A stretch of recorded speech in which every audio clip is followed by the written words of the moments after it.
Okay, y'all. So I just went on a date with a white man. So his status, he is 6'3". He is 40, no kids, and he works in professional sporting. So we went to this place called First Watch. It is in Westport, Kansas City. It is a breakfast, brunch, and lunch place.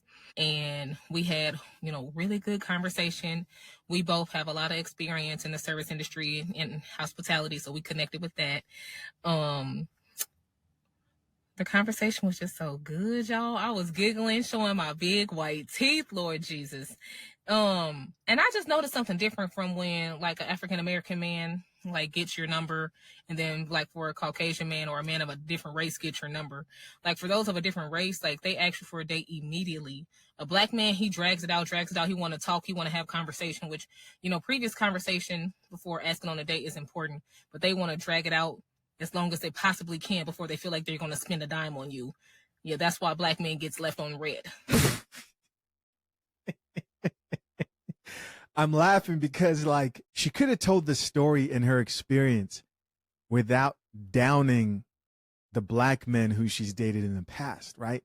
He's so like, that's why black men get left on red. Like I get sharing your different experiences when dating, and many people do it.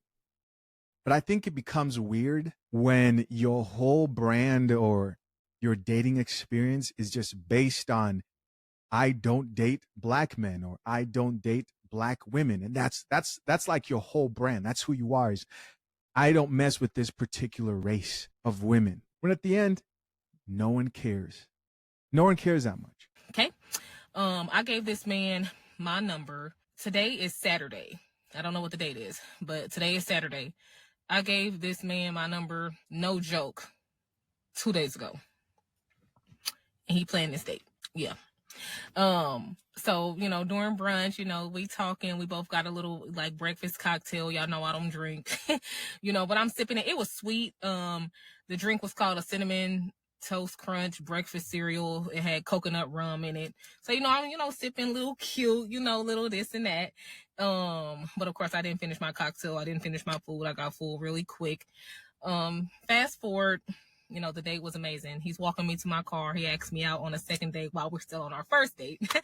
And he just hugs me just so tight, and he's just so tall, very well put together, Lord Jesus. He asked me, do I look like my pictures? And I'm just like, no, you look better than your pictures. You look good. He was white. He was bald. He had a full... She wants you to know that he was white again, right? Isn't that a little weird? Isn't that a little weird? Did I mention he was white? He was bald, lots of money, and he was white. That's it, guys. Thanks for watching. Full beard that was lined up.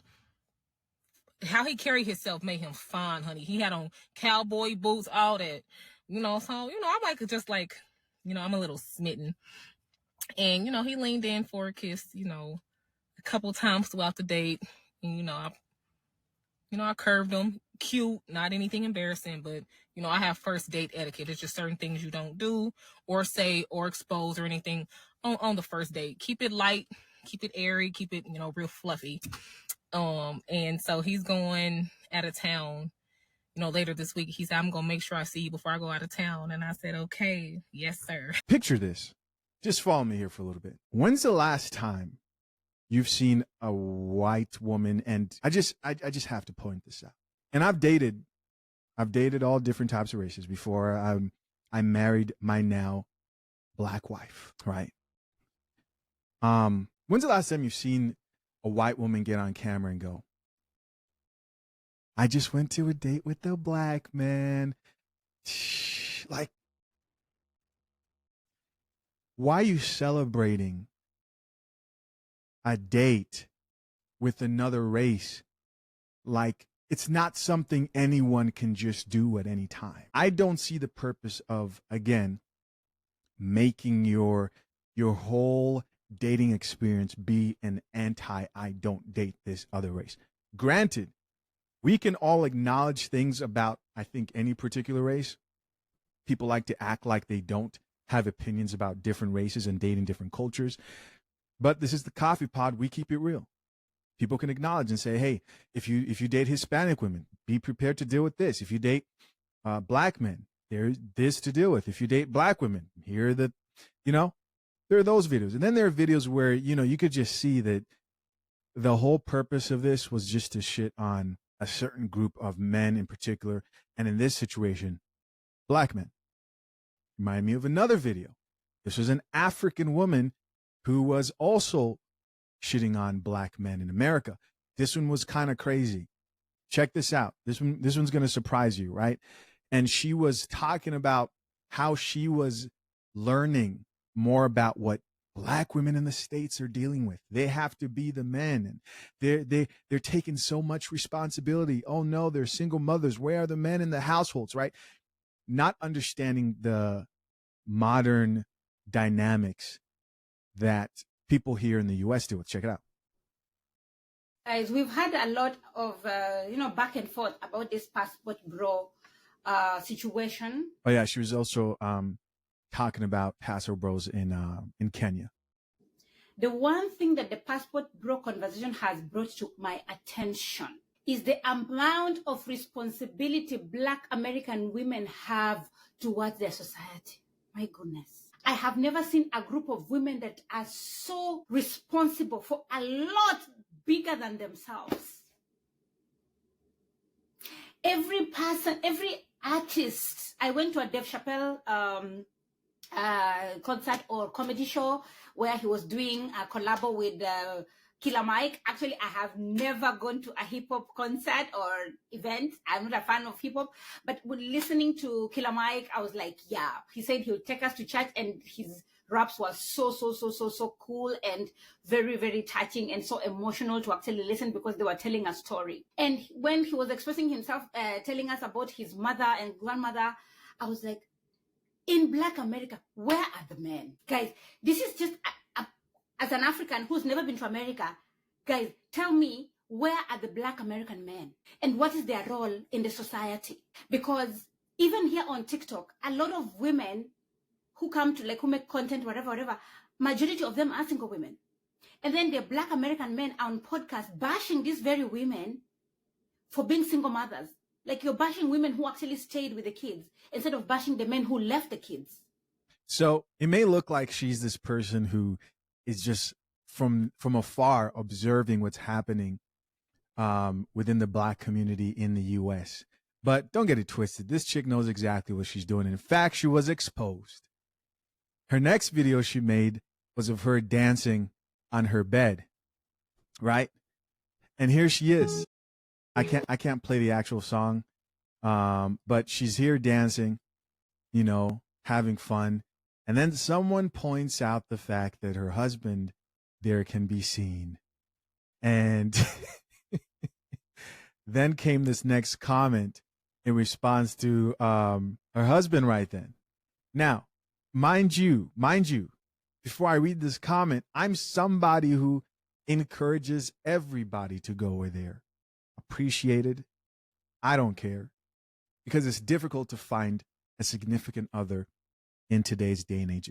But again, pay attention to these chicks, because it's one thing to talk about the dating dynamics and the challenges you have with the people who you date. But it's another thing, again, when you think only one group.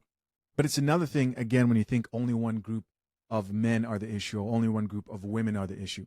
I've said plenty of times on here that, there are men who comment and say Black women are the only problem in the dating market. That is not true. And this goes again. These are the same guys who ignore observable reality. There's so many platforms where people talk about modern women in general being difficult in the dating market. Now, I have said that over time, I believe Black women have embraced feminism more than other races. But overall, modern women and feminist-minded women, regardless of their race, are an issue.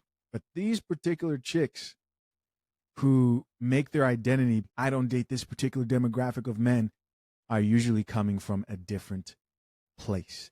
And it's easy to confuse the two, right? So this commenter says, so she have a colonizer in bed and proud of it, ... Okay. Make a habit of commenting or replying to such nonsense comments. But for the sake of the slow learners in class, I will do it. I'm assuming she's American. She has to be American because they're the ones who normally have a problem with this. And for me, my issue with this mentality is, why are you choosing a man based off his skin tone, race, ethnicity? Why are you choosing a man based on that? You should choose a man based on his qualities and how he treats you. And So she's saying that, but she doesn't mean that. And a lot of people don't know this, but there are a lot of African chicks out here who do 100% believe white is right. Go ask you know somebody that's African. Go ask him. The swirl movement is very, very strong within African communities as well. And the truth is, they usually end up realizing at the end that it matters more the values that person brings. And it's not about that person's particular race.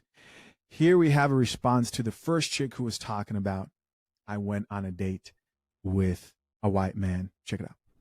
And I believe that's what this response was to from Dana. So white men are taking y'all on dates quicker than the black men? That's interesting. When y'all get on here bragging about that, it sounds like to me somebody bragging about a job that they didn't get. That's exactly what it sounds like. Sounds like somebody going around talking about, I interviewed for a job to pay a lot of money and got a lot of good benefits. But did you get the job? No. Then why are you going around telling people about it? Right? Why are you telling somebody about something that you didn't get? It's given desperate and pathetic. It's given, I was just so happy to be accepted into the proximity of whiteness and a white man wanting to take me on a date. Like nobody cares how many dates you're going on with non-black men.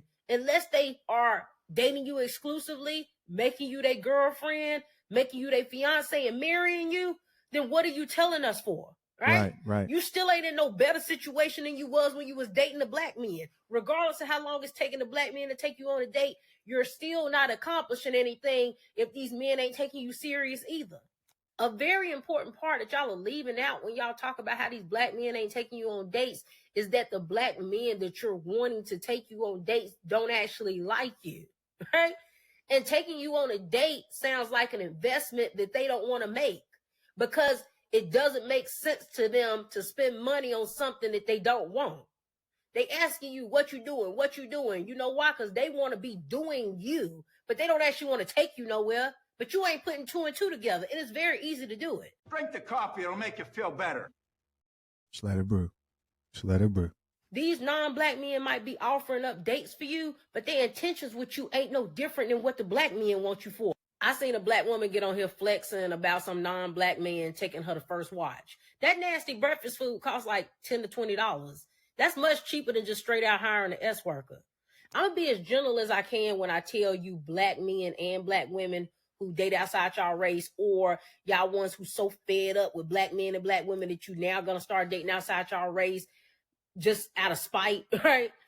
Nobody cares. You're like that little kid who keep acting like you're gonna run away knowing that you're not gonna run away, right? You keep making this announcement, I'm leaving and I'm never coming back. I hate everybody in this house and I'm gonna run away and I'm never gonna come back, and you waiting on somebody to stop you and nobody stops you because nobody cares.